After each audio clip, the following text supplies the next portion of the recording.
Welcome to the RPTM podcast, the show that breaks down the myths of monolithic history and tells our story through multiple lenses. I'm your host, Professor Ryan Lancaster. Today's episode is partially underwritten by you, the listener. Find out ways to support the podcast on my website, ryanglancaster.com. Episode 24. Thomas Jefferson, Sally Hemings, Alexander Hamilton, and the Louisiana Purchase. Last week we discussed the concept of pseudohistory and its overall arching themes. This week, let's start our deeper dive into the tenets I laid out. Firstly, pseudohistory is unfalsifiable or can't be proven wrong and makes vague or unobservable claims. History is not false, but is comprised of two different types of components.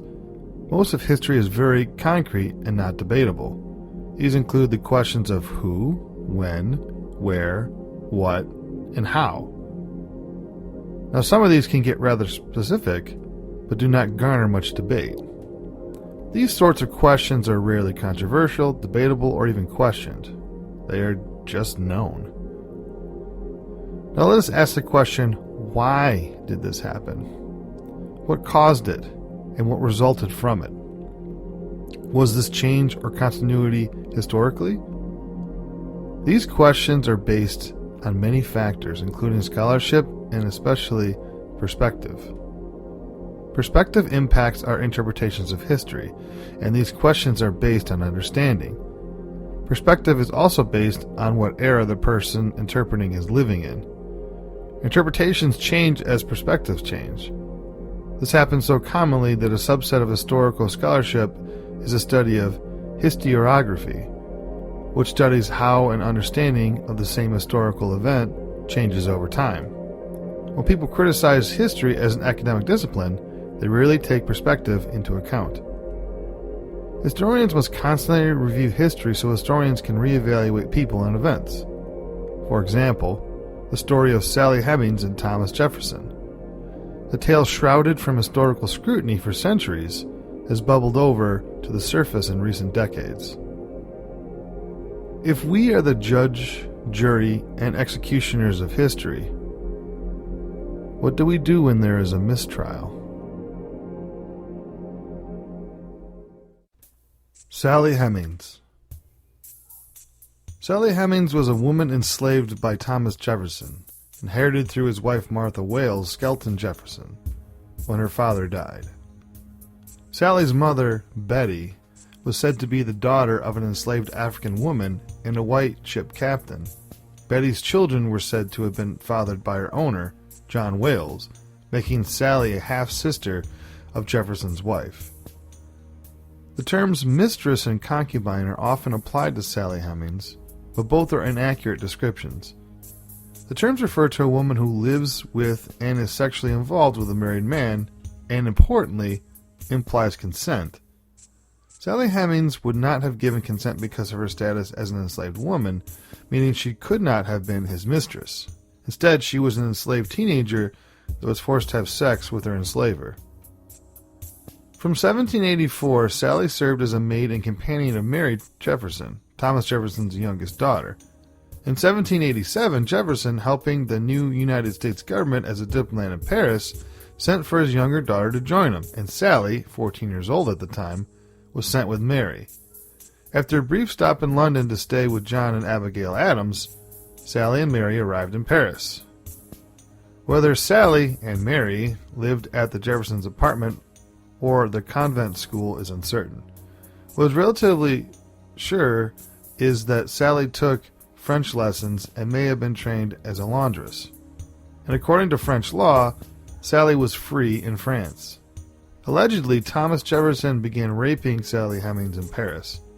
When Sally returned to the United States at the age of 16, she was pregnant, and Jefferson promised to release any of her children from enslavement when they reached the age of 21. The children conceived in Paris died young, and the only record of it is statements made by one of Sally's later children. Sally had 6 other children. The birth dates are recorded in Jefferson's farm book or in letters he wrote. DNA tests in 1998 and a careful rendering of the birth dates and Jefferson's well-documented travels puts Jefferson at Monticello during the conception window for each of the children born to Sally.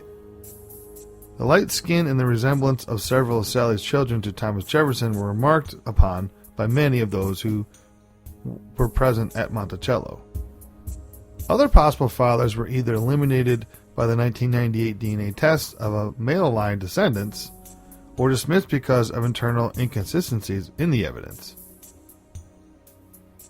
In 1802, James Thomas Callender, a journalist and former political ally of Jefferson's, published an article in the Richmond Recorder breaking the story.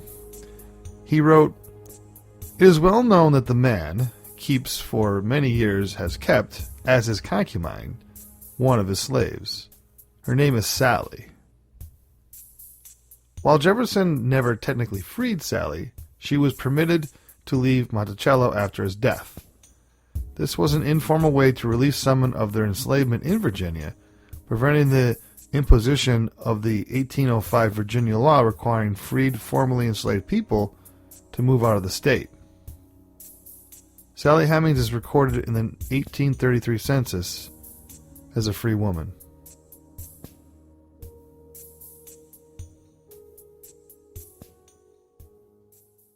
Thomas Jefferson and Alexander Hamilton.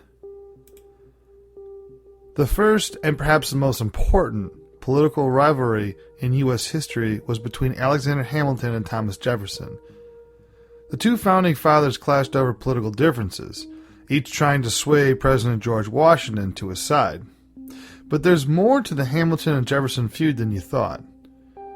Jefferson called Hamilton a corrupt monarchist, a traitor to the country, and their beef went far beyond political differences. In the rivalry between Jefferson and Hamilton, both men would destroy their reputation to attack each other. The rivalry between Hamilton and Jefferson started as a political disagreement, but it soon became deeply personal. And their fight would turn two shocking affairs into the biggest scandals of early American history. The feud between Hamilton and Jefferson began as a battle for the approval of George Washington. When Washington became America's first president in 1789, he appointed both men to serve in his cabinet, Hamilton as Secretary of the Treasury and Jefferson as Secretary of State. Both Hamilton and Jefferson had a close relationship with George Washington. Hamilton was only 22 years old, and he served as Washington's secretary during the Revolutionary War. And the two remained close for years after the war. Hamilton encouraged a reluctant Washington to run for president, calling Washington indispensable to the new nation. On his end, Jefferson shared a similar background with Washington. Both were Virginia planters, both married widows named Martha, and both distinguished themselves during the Revolution. Jefferson was penning the Declaration of Independence, Washington by winning the war. Unsurprisingly, both men saw themselves as Washington's closest advisor, which only fueled their rivalry. Hamilton was from the Caribbean, born the illegitimate son of a Scottish peddler. His adopted home, New York City, shaped Hamilton into a proponent of urban commerce. To Hamilton, America's cities and its merchants' economy would drive progress. He believed a strong central government was necessary for the country's survival. In Jefferson's eyes, Hamilton advocated a return to European-style monarchy, undoing the progress made during this war for independence. His agrarian perspective favored a decentralized government, which he believed would allow for the most significant degree of personal liberty and virtue. Both men believed that they could sway Washington towards their vision for America. Early in Washington's presidency, the generals seemed to side with Hamilton more than with Jefferson. This enraged the Secretary of State, who began to see Hamilton in darker terms. Jefferson was convinced that Hamilton was a corrupt, self-interested monarchist. Jefferson complained to Washington in 1792 that Hamilton had a, quote, squadron devoted to the nod of the Treasury, end quote. These men went to form the most corrupt government on earth. Washington tried to cool the friction between the two men. In a letter to Jefferson in August 1792, Washington wrote, "How unfortunate, and how much it is to be regretted then, that while we are encompassed on all sides with avowed enemies and insidious friends, that internal dissension should be harrowing and tearing our vitals. Jefferson didn't get the hint. Instead, he wrote back to throw Hamilton under the bus. Hamilton's ideas, Jefferson's declared, flowed from the principles adverse to liberty and were calculated to undermine and demolish the Republic. Jefferson accused Hamilton of being a traitor. Jefferson refused to let go of the idea that Hamilton was not just a political rival, but a traitor to the newly reformed United States. In October 1792, Jefferson told Washington that Hamilton was heading a monarchist plot to seize the government. Jefferson claimed that Hamilton had said to him that the Constitution was a shilly-shally thing of mere milk and water, which could not last. It was only good as a step to something better. In response, Washington dismissed Jefferson's claims as ridiculous. The president added that he sided with Hamilton because the New Yorkers' plans worked, bringing financial stability to the new country. In his response, Jefferson concluded that Washington's brain was enfeebled by age. Hamilton held sway in Washington's cabinet, but things changed with the election in 1796. Jefferson himself ran for president but fell short, earning himself a spot as John Adams' vice president due to a quirk in the Constitution, which would be quickly corrected. Hamilton marshaled the Federalists, his political allies in Congress, to oppose Jefferson's Republican Party. In 1798, Hamilton's Federalists passed the Alien and Sedition Act, designed to suppress political dissent. Jefferson raged against the law, calling it detestable and worthy of an 8th or 9th century. As for the Federalist government, it was like a reign of witches. And Jefferson saw Hamilton as the impetus behind the whole mess, proclaiming him our Bonaparte while Napoleon was conquering Europe. In 1791, Hamilton met a woman named Maria Reynolds, who begged him for help. Hamilton saw Maria as a beauty in distress and a pretty woman. Their adulterous affair quickly turned into blackmail when Maria's estranged husband, James Reynolds, demanded $1,000, roughly $25,000 a day, to keep the relationship secret. Worried that Reynolds would tell his wife, Hamilton paid the money. He also continued the affair. When James Reynolds was arrested in November 1792 for forgery, he wrote to Hamilton's rivals, promising information that would destroy Hamilton's reputation. James Monroe, who heard Reynolds' tale, went to Hamilton to listen to his side of the story. Hamilton privately confessed the affair, and Monroe agreed to let the matter drop. But Monroe also made a copy of the letter from Maria Reynolds and gave them to Thomas Jefferson. As the rivalry between Hamilton and Jefferson boiled, it grew more and more personal. In 1796, while Jefferson was running for president, Hamilton accused the Virginian of hypocrisy. Jefferson might seem like a simple, humble farmer, Hamilton declared, but the Virginian's reputation was a flimsy veil to the internal evidences of aristocratic splendor, sensuality, and epicurealism. Was Hamilton referencing rumors about Jefferson's affair with his slave and his dead wife's half-sister, Sally Hemings? Jefferson decided it was time to open the floodgates. He turned to his attack dog, muckraking journalist James Callender, to finally reveal the sensual tale of Hamilton's affair. James Callender published the story of Hamilton's affair in 1797. He called James Reynolds a pimp and printed Maria's letters to Hamilton. He also attacked Hamilton's loyalty to his country, writing, "So much correspondence could not refer exclusively to wenching. No man of common sense will believe that it did. Hence it must have implicated some connection, still more dishonorable." Callender publicly accused Hamilton of large-scale corruption, the same charge that Jefferson had been pushing for years. Hamilton believed that his only chance to defend himself against the corruption charge was to admit the affair. My real crime, and his only crime, is an amorous connection with his wife. Hamilton's admission was shocking. Naturally, it did little to help his reputation. One New Yorker told Hamilton, "You have widened the breach of dishonor by a confession of the fact."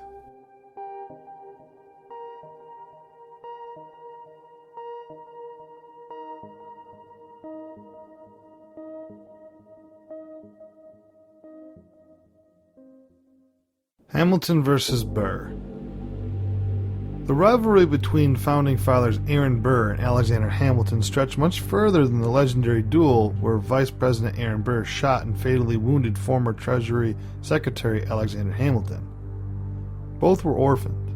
Both fought in the American Revolution, and both found political success at an early age. But the two men couldn't be more different. The confident, cocky, and energetic Hamilton rushed through his life, while, as immortalized in the award-winning musical Hamilton, the more cautious Burr was willing to wait for it. As Hamilton's star eclipsed Burr, tensions between the two men worsened, almost inevitably leading them to a dueling ground in Weehawken, New Jersey, on July 11, 1804, in what would become the most famous duel in American history.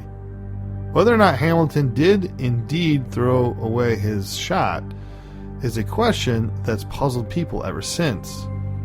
In the aftermath of the duel, Alexander Hamilton was lionized for his achievements. At the same time, Aaron Burr lived in his foe's shadow, entangled in a series of scandals that ended his once promising career. Burr's duel with Hamilton forever changed his legacy. Aaron Burr entered into adulthood with a bright future. Like Hamilton, he had been orphaned. Both of Burr's parents died before his second birthday.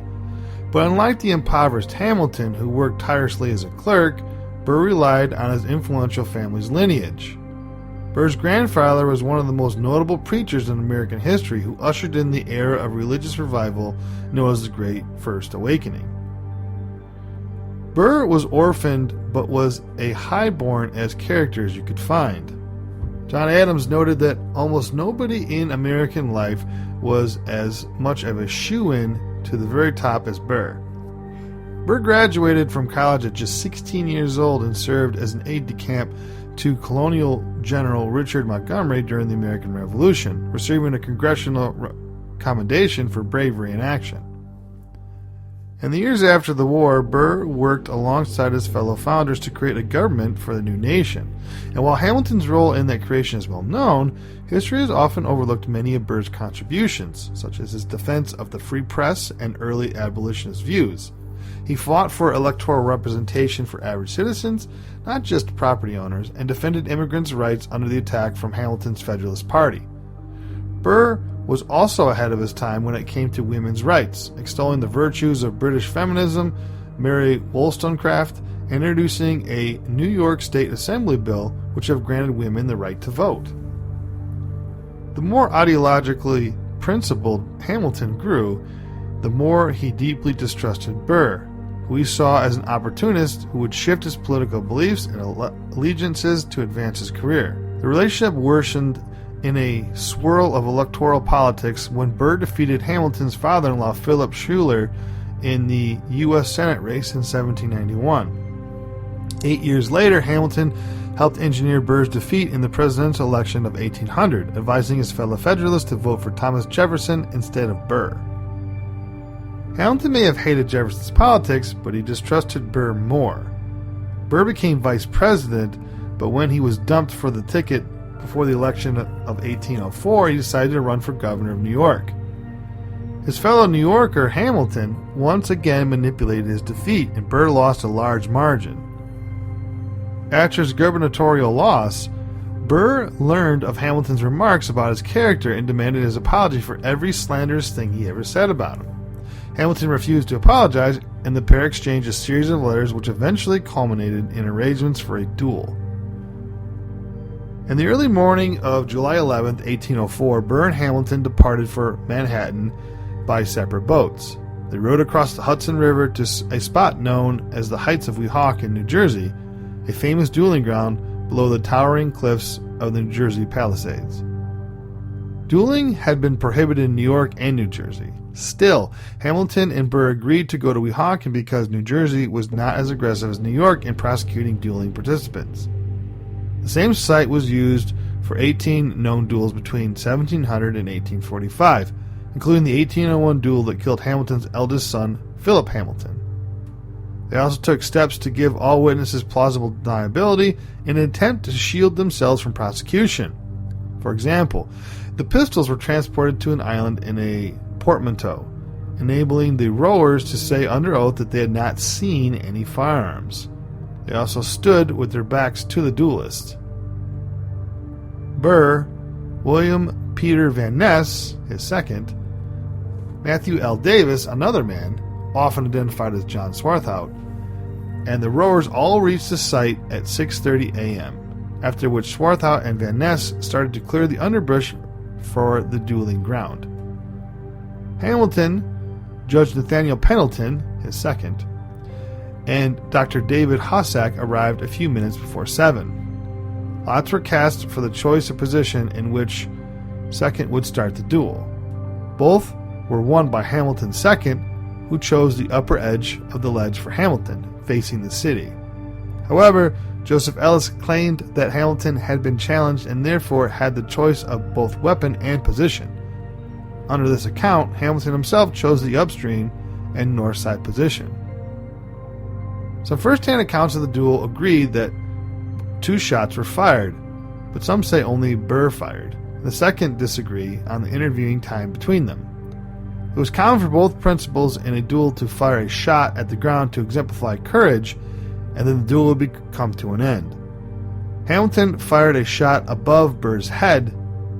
Burr returned fire and hit Hamilton in the lower abdomen above the right hip. A large caliber lead ball ricocheted off Hamilton's third and second false rib, fracturing it and causing considerable damage to his internal organs, particularly his liver and diaphragm, before lodging in his first and second lumbar vertebrae. According to Pendleton's account, Hamilton collapsed almost immediately, dropping the pistol involuntarily, and Burr moved towards him in a speechless manner, which Pendleton deemed as indicative of regret, before being hustled away behind an umbrella by Van Ness because Hossack and the rowers were already approaching. Though the events of the duel are unclear, Burr received the brunt of the blame. The actual events of Burr-Hamilton duel have been mired with controversy for more than 200 years. Some historians believe Hamilton never intended to fire to Burr or to throw away a shot. Some believe Burr fully intended to kill Hamilton. Others disagree. What is known is that Burr shot mortally wounded Hamilton, who was rowed back to New York, where he died 36 hours later. Burr returned to New York City expecting a hero's welcome for defending his honor. Instead, he faced public outcry for killing Hamilton. Facing potential murder charges, he fled to the South. With the help of some of his influential friends, the charges were dropped, and he returned to Washington to finish his term as vice president. In 1807, he faced treason charges for conspiring to plan the secession of several western states. He fled to Europe, returning to New York after his acquittal. His professional and personal life remained in tatters until he died in 1836. More than 200 years since the duel, Hamilton's complicated legacy has been positively restored, most notably through the award-winning musical Hamilton. Also, his reputation was, in large part, helped by the vast amount of writing he left behind, while Burr only left 2 small volumes. Many of the personal papers that could have saved his reputation were lost in an 1813 shipwreck. His duel with Hamilton vastly overshadows Burr's political achievements.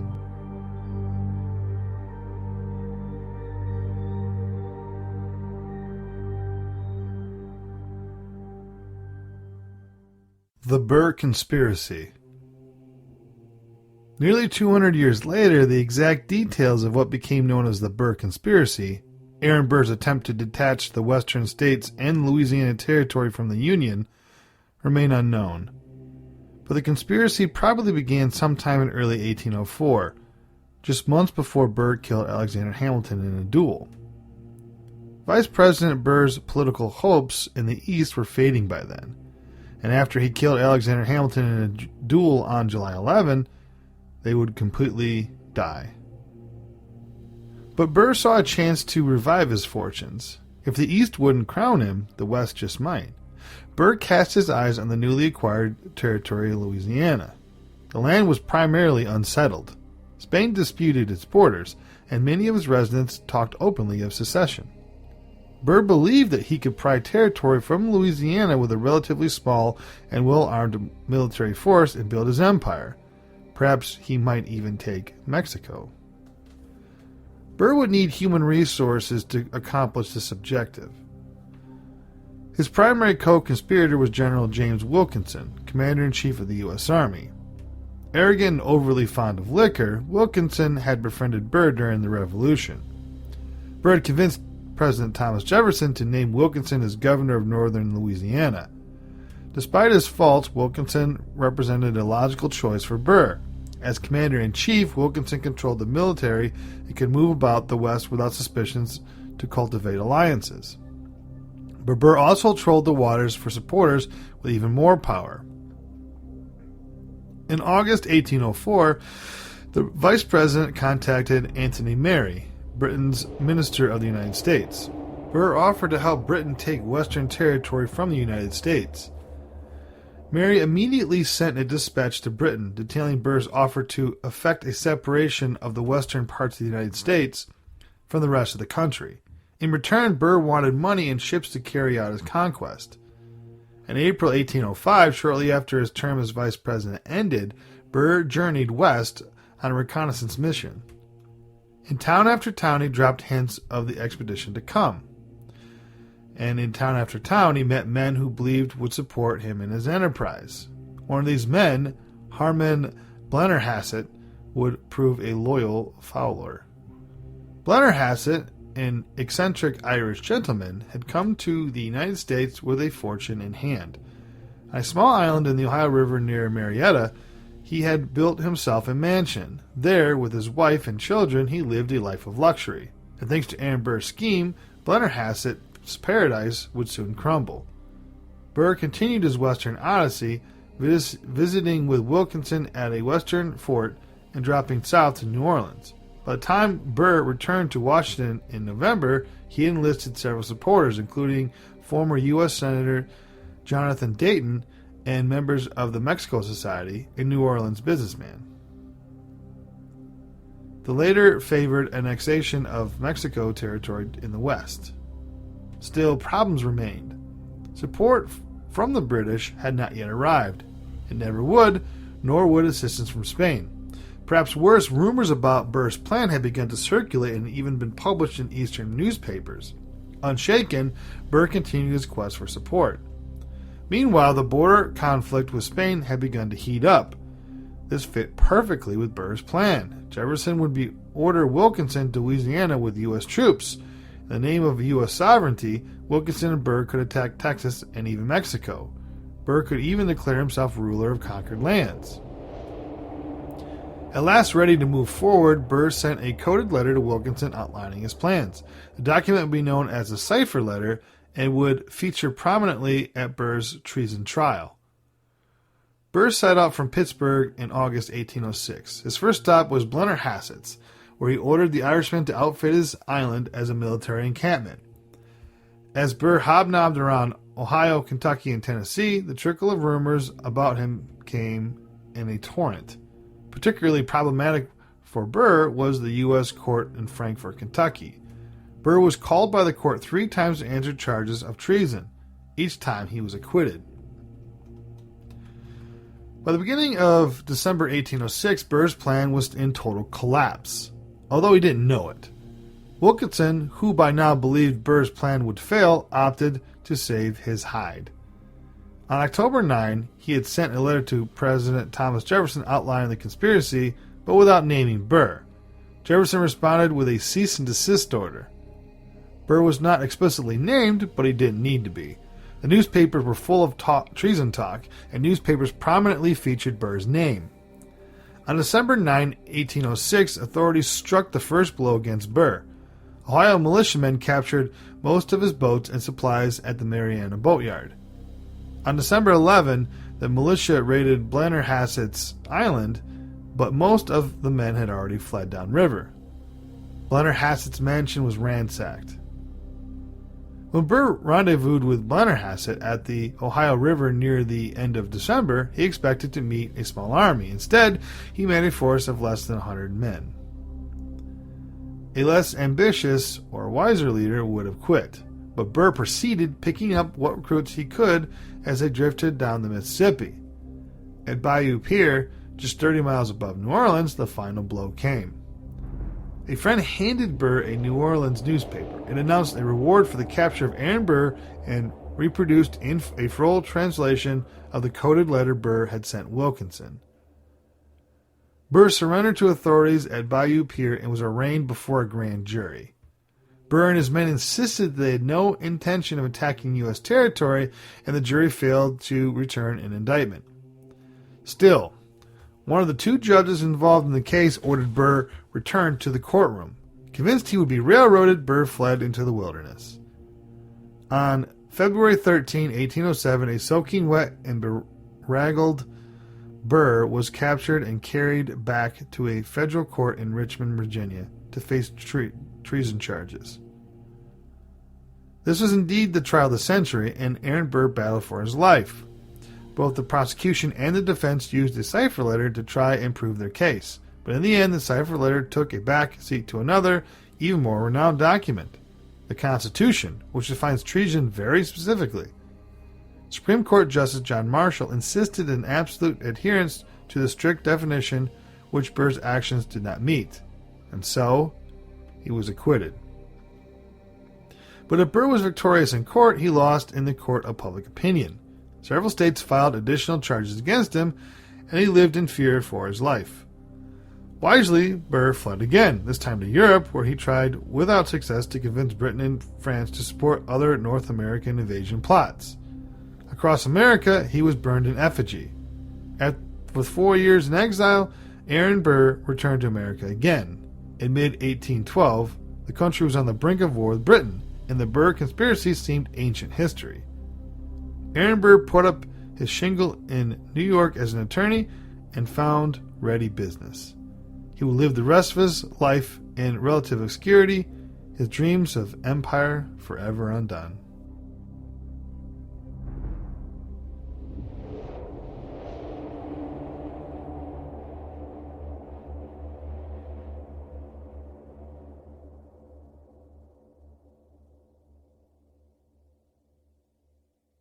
The Louisiana Purchase.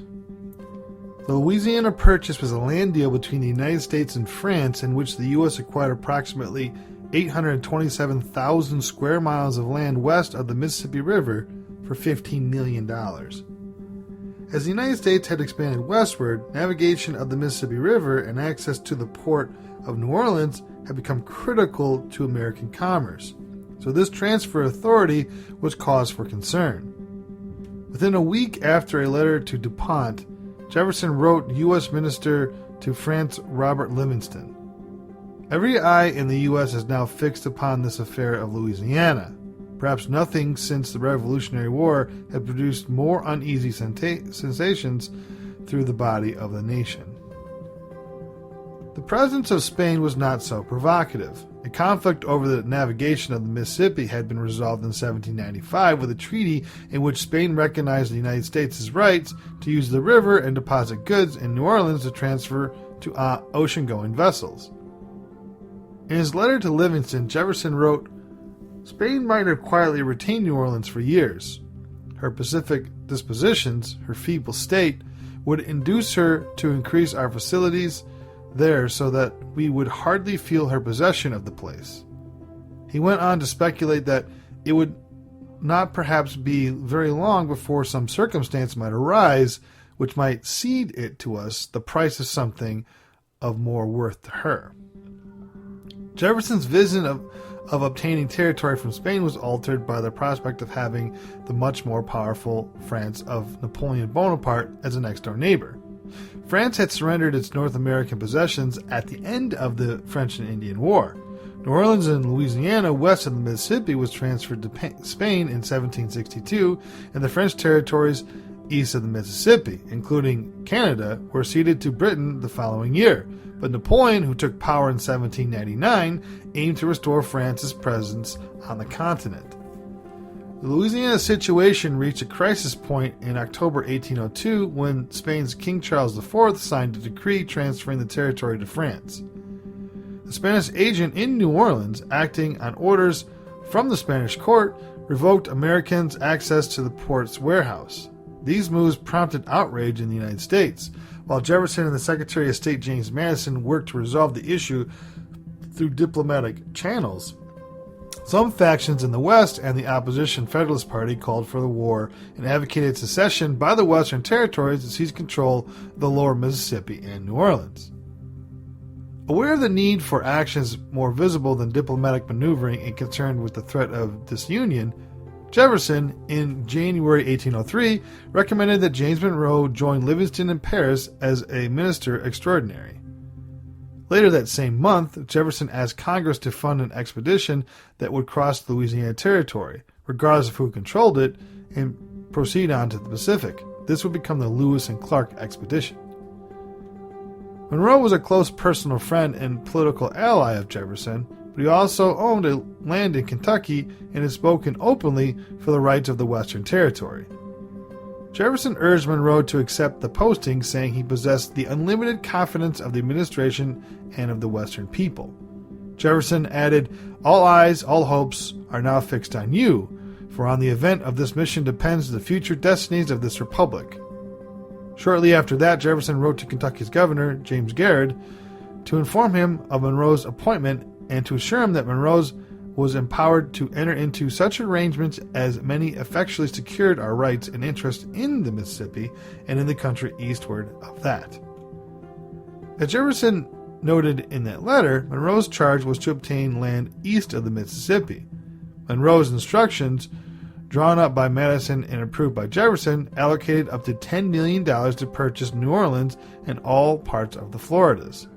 If this bid failed, Monroe was instructed to try to buy just New Orleans, or at very least secure U.S. access to the Mississippi and the port. But when Monroe reached Paris on April 12, 1803, he learned from Livingston that a very different offer was on the table. Napoleon's plan to reestablish France in the New World were unraveling.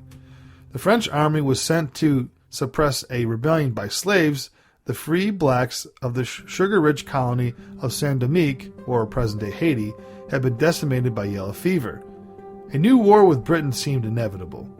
France's Minister of Finance, who had always doubted Louisiana's worth, counseled Napoleon that Louisiana would be less profitable without Saint-Domingue, and, in the event of a war, the territory would likely be taken by the British from Canada. France could not afford to send forces to occupy the entire Mississippi Valley, so why not abandon the idea of empire in America and sell the territories to the United States? Napoleon agreed. On April 11th, Foreign Minister Charles Maurice de Talleyrand told Livingston that France was willing to sell all of Louisiana. Livingston informed Monroe upon his arrival the next day. Seizing on what Jefferson later called a fugitive occurrence, Monroe and Livingston immediately entered into negotiations and, on April 30, reached an agreement that exceeded their authority: the purchase of the Louisiana Territory, including New Orleans, for $15 million. The acquisition of approximately 827,000 square miles would double the size of the United States. Though rumors of the purchase preceded notification from Monroe and Livingston, their message reached Washington in time for an official announcement on July 4, 1803. The purchase treaty had to be ratified by the end of October, which gave Jefferson and his cabinet time to deliberate the issue and the boundaries and constitutionality. Exact boundaries would have to be negotiated with France and England. It would not be set for several years. Jefferson's cabinet members argued that the constitutional amendment he proposed was not necessary. As the time of ratification of the purchase treaty grew short, Jefferson accepted his cabinet council and rationalized. It is the case of a guardian investing the money of his ward in purchasing an important adjacent territory, and saying to him, when of age, I did this for your good. The Senate ratified the treaty on October 20 by a vote of 24-7. Spain, upset by the sale but without the military power to block it, formally returned Louisiana to France on November 30. France officially transferred the territory to the Americans on December 20, and the United States took formal possession on December 30. Jefferson's prediction of a tornado that would burst upon the countries on both sides of the Atlantic had been averted. Still, his belief that the affair of Louisiana would impact upon their highest destinies proved prophetic indeed.